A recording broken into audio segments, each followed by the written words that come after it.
Has anybody looked up Alex Jones since I talked about him? Infowars.com. Interesting site. I like the guy, as I said, but he's actively fighting the New World Order, and he's a good guy. Therefore, the good guys are going to take over the bad guys, but the good guys are going to be the real bad guys because of the posing of the bad guys as the good guys fighting the bad guys. Good morning. I hope I didn't confuse you. This is Martin Zunder, and you are at the Revelation series. And another thing about Alex Jones and other really large personages in the alternate media is that he's a Donald Trump supporter. And again, here's another perfect example, really, of setting up a terrible evil, which is Hillary Clinton, and then having someone who's going to get things right and do things, get things done, somebody who's actually worked for a living, Donald Trump, and then say, oh good, Donald Trump is going to rescue us from radical Islam, he's going to rescue us from overflowing illegal alien problems, he's going to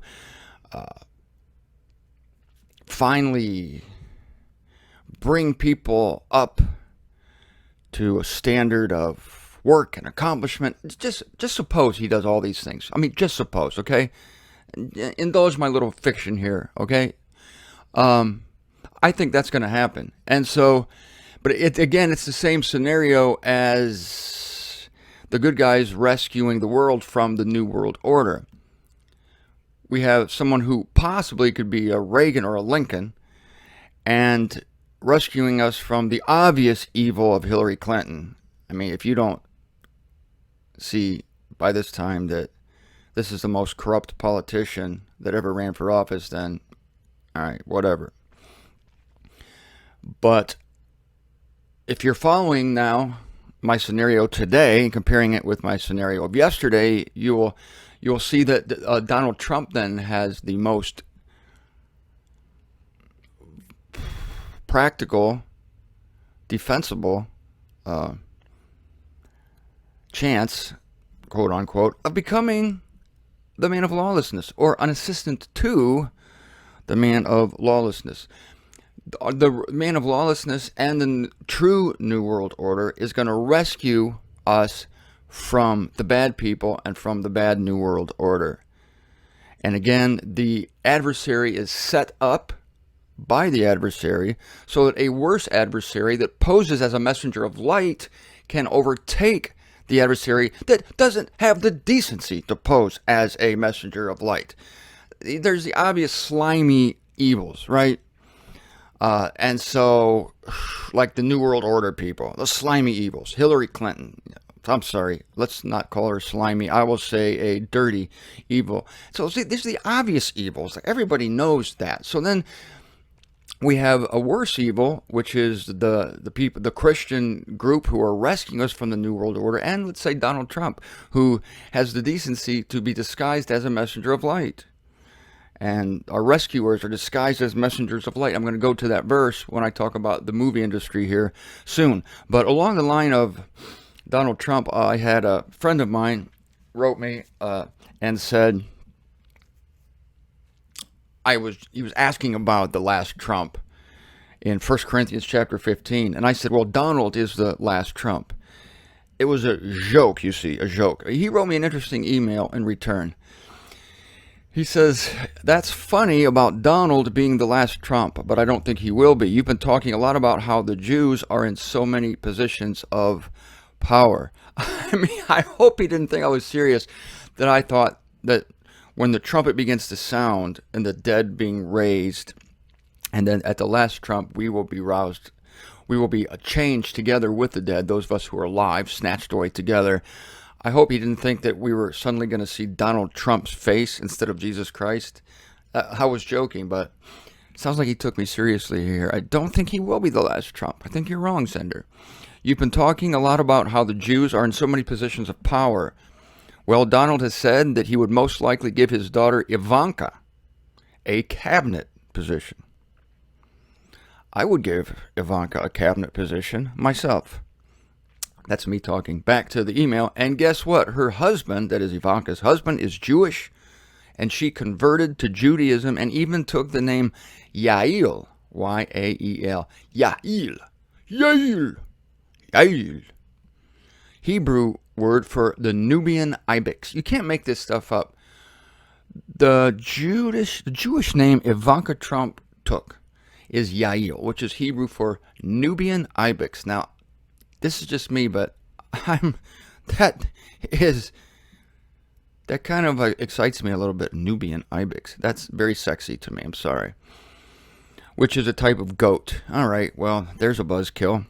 And then, strangely enough, her husband, Jared Kushner, who is also a real estate tycoon, bought an office building in New York at 666 Fifth Avenue. Now, this business of this 666 stuff, I see that as a complete coincidence. I mean, it's just too obvious.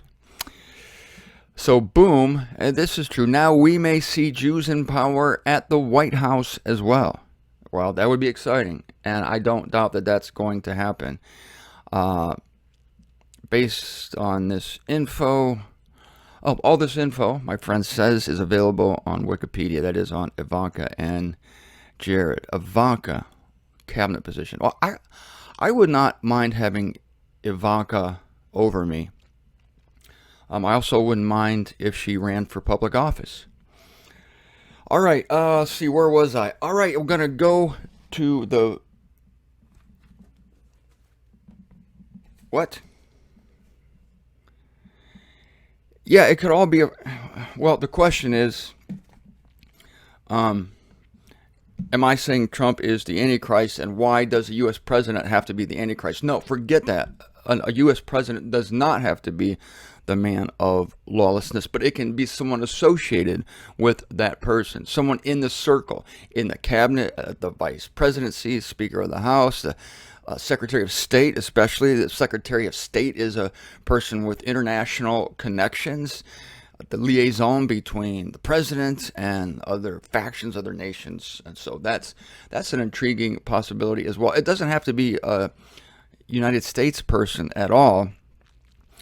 In fact, this is interesting. In A. Enoch's book on the book of Daniel, he cites the little horn that is spoken of in Daniel. It's the little horn that's going to speak blasphemies, and the little horn is symbolic, is metaphorical for the Antichrist, a man of lawlessness. And the little horn that comes out of the big horn, and in the context of Daniel, the big horn is Alexander the Great, who was the king, the leader of the Grecian Empire, the Greeks. And so the Antichrist, this is a theory, a supposition maybe, based on, what do they call it when I was in science class? On hypothesis.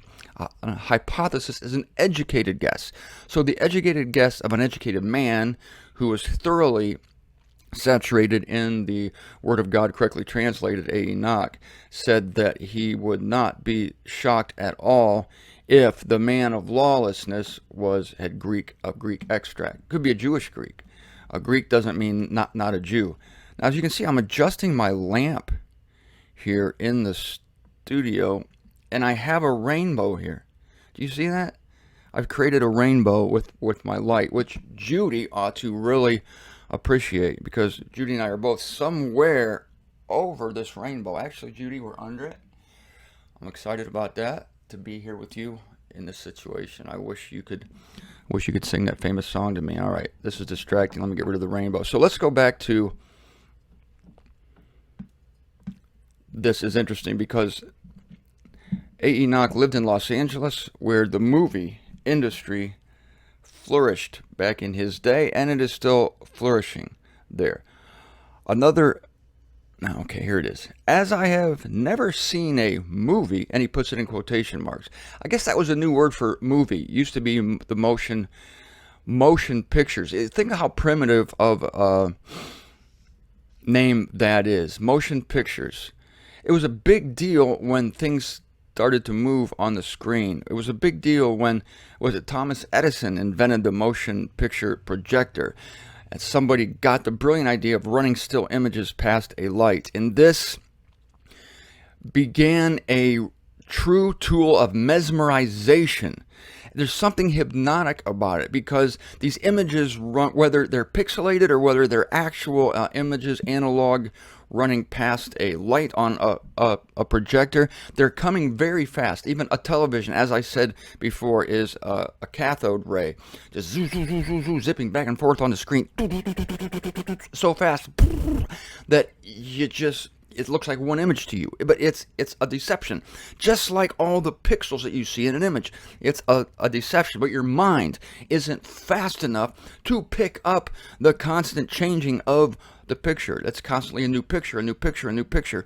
It happens so fast. My question is, what else is happening so fast? You've heard that they've put subliminal, advertisers have put subliminal messages in films. I heard about this when I was in grade school back in the 60s. They, like for instance, at a movie theater, the images are going by so fast, but they would put one frame of, say, a Coca-Cola in the film, and that Coca-Cola would go by, and you wouldn't even realize it. But all of a sudden, you're thinking, yeah, I could really use me a Coca-Cola. Or they'd put a big, juicy tub of popcorn overflowing with butter, maybe 2 frames of that. It goes by so fast, you consciously don't see it, but your subconscious sees it. And this is a profound thought. Suddenly, out of nowhere, it seems, you think, man, I really am craving buttered popcorn. And so at intermission, or right then and there, you jump out of your seat and you go and buy a Coke and a popcorn, never knowing why. It's almost like God, right? These subliminal advertisers. And I used to hear that they put like things in ice cubes. When you see a drink advertised and you look at the ice cube, and they put images in the ice cube that you really don't consciously see, but it subconsciously makes an impression on you. I'm thinking of the Impressionist painters too. Their masterpieces I saw at the New York Metropolitan Museum of Art, how the Impressionists would not give you a literal interpretation of things, but they would make an impression on you with how the light fell upon the subject, and without preaching to you something, you would get a feeling about it, which sometimes possibly could be even more powerful than a literal interpretation than somebody telling you, coming on, well, in this case, obviously, some guy at the movie theater marching down the aisle like a Russian cosmonaut or a Russian whatever not. Eat popcorn now. You go get popcorn. You go buy Coca-Cola. By gunpoint. Yeah, that's not going to make you do it. So it's not that way. It's subliminal. Everything Satan does today to deceive you is subliminal, and he uses light. I was going to talk about that today, but I'm seeing my time disappearing. And so these things, it's so ingenious because it's happening without the victims of it being aware that it's happening. And that's why I was just talking to a friend yesterday who said, Martin, unless we stay in the Word in one way or another, by listening to you or by reading good books, say from the Concordant Publishing concern, or by reading the scriptures correctly translated, or by listening to good talks on the Bible, unless we do this, then we're going to lose it. We can lose our allotment. We can't lose our salvation, but we can become dull. We can lose an edge, and we can become seduced by the world. It's always right there, ladies and gentlemen. It's right outside your door. It's like the cold ready to come in the house in the wintertime, and the thermostat is on, and when the thermostat is on, it pushes that cold out. But as soon as the thermostat reaches the target temperature and shuts down, instantly the cold starts to creep back in until the temperature goes down and kicks on the thermostat once again. It's the same thing. The influence of the world is constantly banging at the windows of our soul, wanting entry. And it's very seductive, and we all succumb to it once in a while. But unless that thermostat within kicks in, the Spirit of God, then it will creep into us. and we take willful action. I know we don't have free wills. I'm not saying that. I'm saying that we make conscious decisions that are influenced by God, of course, that I need to spend time either contemplating the Word of God, reading the Word of God, listening to the Word of God, discussing the Word of God with fellow believers. Because if this is neglected, then this mesmerizing light and this mesmerizing system will corrupt us, break into pieces our apprehensions. Paul doesn't want that for us. Paul believed in the absolute viewpoint, but he was also a guy, nuts and bolts, rubber meets the road kind of guy. And he says, I want your apprehensions single. I want to present you like a chaste virgin to Christ, uncorrupted. Don't be deceived like Eve was deceived. Why these exhortations if it's impossible for us to be corrupted? It's quite possible. Let's keep ourselves from it by being awashed in the Word of God.